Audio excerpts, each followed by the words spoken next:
The D-Day disaster. Death at Slapton Sands. D-Day was one of the biggest and most complicated military plans ever attempted. Just like any big event, rehearsals would be essential to achieving a successful outcome.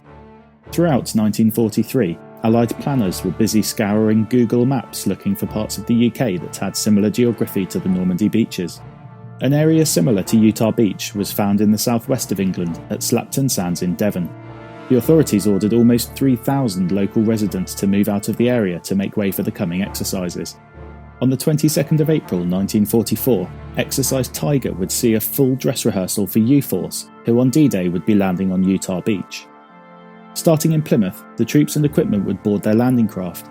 The ships would then sail around Lyme Bay to simulate crossing the English Channel, before the exercise culminated in a full invasion of the beach at Slapton Sands.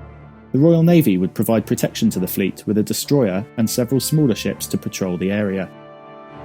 General Eisenhower wanted the men to be exposed to the sound, smell and feeling of live ammunition, and so after the troops had landed and moved inland, the Navy's ships would fire live rounds onto the beach. On the morning of the practice invasion at Slapton Sands, several of the troop carriers were running late, so US Admiral Don Moon orders a 1-hour delay to the exercise. Unfortunately, this message was either not passed on or wasn't received by all of the ships, and tragically, several of the destroyers opened fire whilst troops were still on the beach. To this day, US authorities have never officially acknowledged the incident ever took place, but reports from eyewitnesses suggest the number of dead was measured in the hundreds. Sadly, things would only get worse for Exercise Tiger. That night, 9 fast-moving German E-boats sneak past the Navy's patrols where they spot 8 tank-carrying landing craft, LCTs. Relatively slow-moving and armed with just a few machine guns for anti-air defence, the LCTs were sitting ducks. Against standing orders, the convoy was sailing in a straight line, and to make matters worse, one of the Royal Navy escorts had accidentally collided with an LCT earlier that day and had to dock for repairs. That left just one Navy corvette, the smallest class of warship, to defend the entire convoy. For 2 hours, the E-boats attacked the LCTs with cannons, machine guns and torpedoes. 2 LCTs were torpedoed and sunk, whilst a further 2 were severely damaged before the E-boats finally broke off the attack. The attack had been devastating. 749 soldiers and sailors had lost their lives.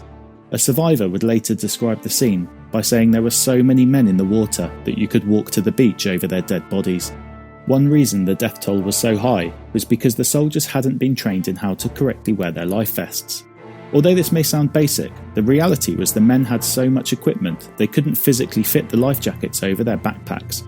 As a result, many of the soldiers had simply tied their life vests around their waist. Consequently, when they hit the water, their life jackets flipped them upside down and they drowned. Amongst the dead were 10 officers with top-level security clearance, and therefore full knowledge of the D-Day invasion plans. Eisenhower ordered the bodies of the men be found immediately to confirm they hadn't been taken prisoner, which would have jeopardised the security of the invasion plans. Across both events, around 1,000 men had been killed, more than 3 times the number that would actually be killed at Utah Beach on D-Day itself. The survivors were ordered never to discuss the incident, and the disaster at Slapton Sands was swept away to become one of World War II's dirtiest secrets.